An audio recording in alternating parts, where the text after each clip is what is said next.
Tardes, soy Rick Andresen y esta es mi presentación foro video sobre el Misericordia por Benito Pérez Galdós. Y como hemos visto, Misericordia es una novela de época del realismo escrita por Galdós en 1897. Y los temas son obviamente la misericordia, pues de ahí viene el título, pero también la caridad, digo yo, el pecado, el egoísmo, la pobreza, vagancia. Y según un artículo que leí de Guion, la producción del milagro. Y pues leyendo se entiende que Benina, la protagonista, ha inventado el personaje de Don Romualdo y luego en final de la novela él se aparece como persona real y viene a ser el salvador de Doña Paca. Y así que el milagro, pues en varios sentidos. Eh, la novela es de la época del realismo y ciertos de los rasgos característicos del realismo incluyen lo que aquí he notado. Observación minuciosa de la realidad, utilización de escenarios cercanos al escritor, del mundo inmediato del escritor y de una realidad inmediata. Hemos visto en el romanticismo, en las otras épocas, una tendencia de leyendas de fábula o de más lugares más ficticiosos, pero en el realismo se cuenta todo con ser verídico, realidad. Una crítica social, denunciando los efectos de la sociedad observada y conocida, y el objetivismo, puesto que los escritores no pretenden mostrar su opinión ante la realidad, sino reflejarla tal como es. Entonces, esos rasgos los vamos a ver en esta novela. Entonces, buscando la verosimilitud en la novela, mediante el realismo, voy a hablar de estos pautas. Narrador omnisciente, personajes normales, en ese sentido bastante normales, y verosimilitud en la vida y situación cotidiana, lugares conocidos y reales, datos históricos y luego una intención didáctica y lo que es la crítica que hace Galdós. Primero hablando del narrador omnisciente. Entonces el narrador omnisciente habla en la tercera persona, cuenta los acontecimientos de la novela porque él no es parte de ellos, sino que cuenta, ella hizo tal cosa, esto es lo que sucedió. Él no participa en la acción ni en la historia, pero lo sabe todo. Él sabe lo que los protagonistas están pensando, él sabe los detalles detrás del fondo, detrás de la cortina, como diríamos. Él lo sabe todo. Galdós en esta novela, algo interesante es que él también habla de la segunda persona y en la primera persona. Él habla al lector, dice tú y vosotros, e incluye al lector como parte de su grupito omnisciente. Y luego habla de nosotros. En el prefacio, en el primer capítulo dice lo siguiente. Eran las tres las que así chismorreaban, sentaditas a la derecha, según se entra, formando un grupo separado de los más pobres. Una de ellas ciega, o por lo menos cegata, las otras dos con buena vista, todas vestidas de andrajos, abrigadas con pañalones negros o grises. La señora Casiana, alta y huesuda, hablaba con cierta arrogancia, como quien tiene o cree tener autoridad. No es inverosímil que la tuviese, pues en donde quiera que para cualquier fin se reúnen, media docena de seres humanos, siempre hay uno que pretende imponer su voluntad a los demás, sin efecto la impone. Eso es del capítulo 2, de página 85 de la obra. Y perdón, me equivoqué el primer párrafo de la obra dice en ciertos lugares, habréis notado en ambos rostros. Luego dice, es un rinconcito de Madrid que debemos conservar cariñosamente. Dice, admiremos en este San Sebastián, heredado de los tiempos viejos, la estampa ridícula y tosca, y guardémoslo como un lindo mamarracho.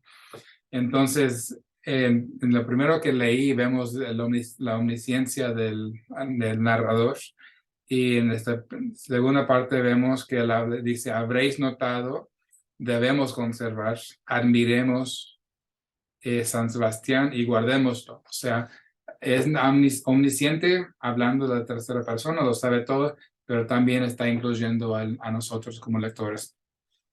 Personajes normales, esta parte, este rasgo de realismo me gustó porque creo que en esta obra todos podemos ver personas conocidas, son nuestras madres, son nuestros amigos conocidos. Es como yo recuerdo cuando primero empecé a ver La Oficina, The Office en inglés, me reí tanto porque yo había trabajado en varias clínicas con cada persona. Había un Dwight, había un Pam, había un Michael Scott.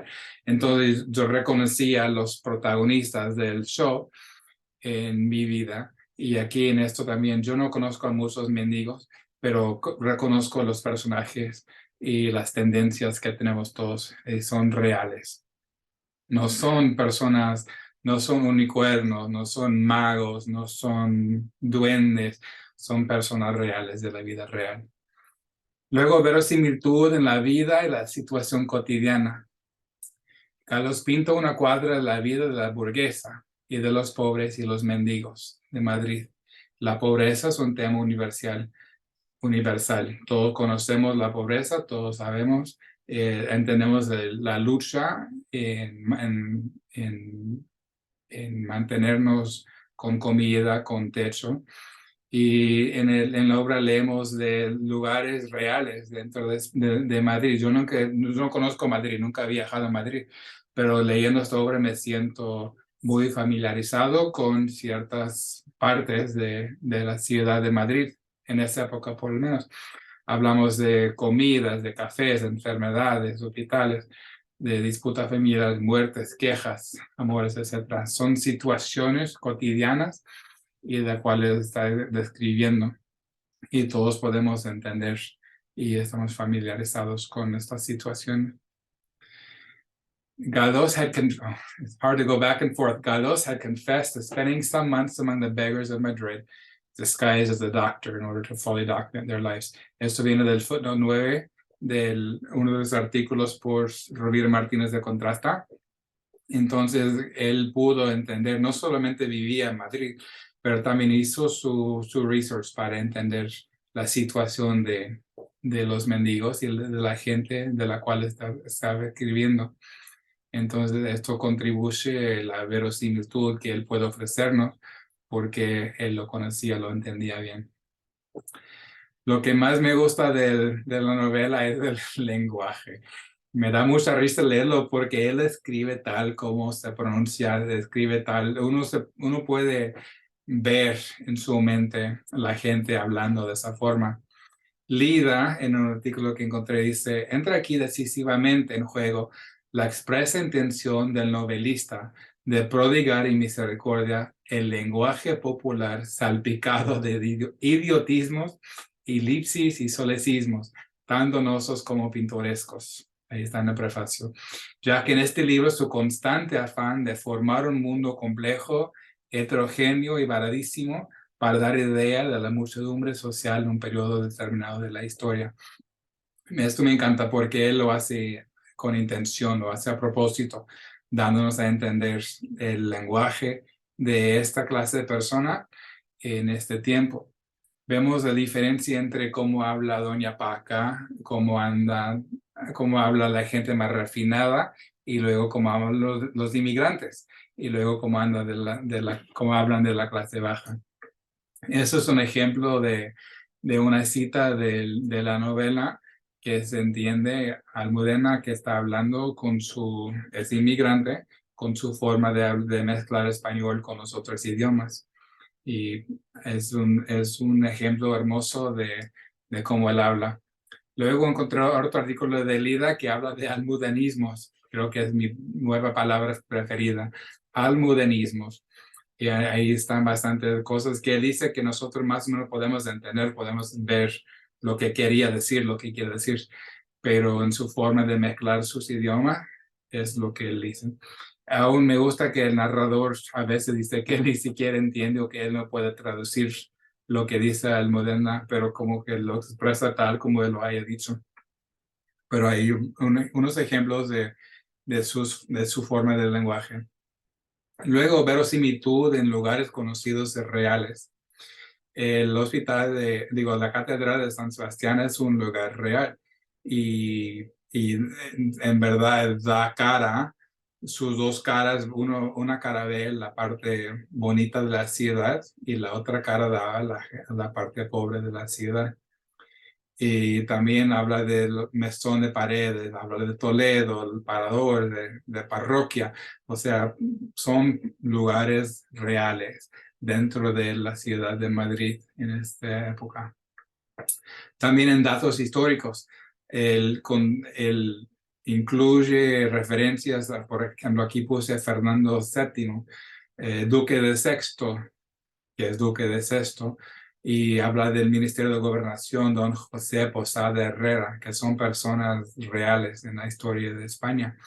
Y luego habla de eventos históricos, habla de la Guerra de África, luego hace referencia a Colón y las Américas, o sea, son cosas no inventadas, sino cosas reales que agregan a este sentido de verosimilitud en la obra. La intención didáctica y la crítica. Según el sinopsis de la Real Academia Española, In Misericordia Galo refleja la vida de las clases más humildes de Madrid de finales del siglo XIX. Narra la historia de Benina, mujer de una humanidad admirable que sirve en una casa de burguesía madrileña en decadencia y se ve obligada a mendigar para ayudar económicamente a sus amos. El orgullo y la importancia de las apariencias que caracterizan a esos contrastan con la bondad de Benina, condenada a sobrevivir en un entorno hostil sin perder ni un solo instante de su dignidad. Misericordia es una novela emblemática sobre la marginación social, una crítica intemporal a la sociedad y a los valores que la sustentan. Y así es, vemos la intención y la crítica que hace Galdós es de criticar el juicio de personas, quienes merecen misericordia y quienes no, de criticar la diferencia entre las clases, de criticar la tendencia de los madrileños en no querer compartir o dar limosnas, sino como dice en la Biblia, en el Nuevo Testamento, sin ser vistos por los hombres, que si no van a recibir una recompensa temporal, digamos, por su misericordia, por dar limosnas, que no lo quieren hacer. Y que la mujer en la novela Benina, que era la más digna de misericordia, tal vez por su carácter, su forma de ser, es la que brinda misericordia más ampliamente a los demás. Entonces, Galdós está criticando la diferencia entre las clases, la falta de misericordia, que la gente estaba juzgando quién la merecía y quién no, y enseñando que aún los más pobres pueden tener misericordia, y si los pobres la pueden tener, que los ricos también la deben de tener. Pues esta es mi presentación, espero que hayan entendido lo que he dicho. Sobre todo me encantó esta novela, de todo lo que hemos leído hasta ahora en este semestre, es la que más me ha gustado. Pues un gusto compartirla con ustedes. Gracias.